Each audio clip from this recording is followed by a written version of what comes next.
Good evening, I'm Laura Lee. And I'm Dan Wolf. Thanks for joining us. It has been 2 years since Duluth leaders closed Lester Park Golf Course, leaving the future of the property in limbo. Well, since then, several groups have tried to revive the space, but none of their plans won council support. And Northern News Now's Kyrie Johnson is learning about the latest proposal for the land set to take center stage at City Hall tomorrow. Kyrie, a lot of people watching this closely. Yeah, Dan and Laura, that's right. So tomorrow marks the start of a new attempt to redevelop the land as the Planning Commission brings forward a new resolution for the City Council to approve a transfer of the land.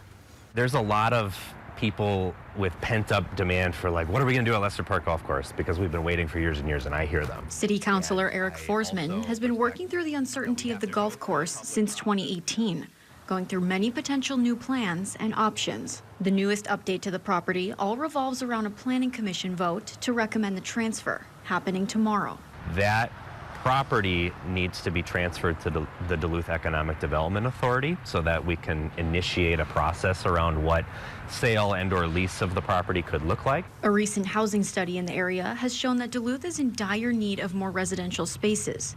Forsman says this leaves Lester as a prime option to use for housing. But while other councilors agree housing needs to be a priority, they have concerns about how this transfer would go. They're questioning whether or not it should be conveyed to DEDA versus rezoning it and having it be in the hands of the planning department, who has that urban planning expertise. Forsman and Derwachter both lean towards wanting affordable housing options on the property, but opinions on what the community wants vary. People want housing.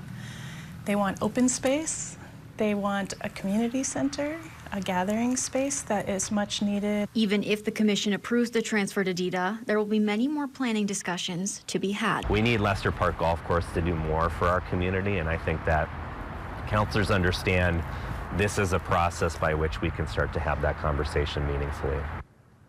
Derwachter says the biggest concern from the community at this point seems to be that the city won't complete the initial master plan they made about what the land would be used for. Live in studio, Kyrie Johnson, Northern News Now.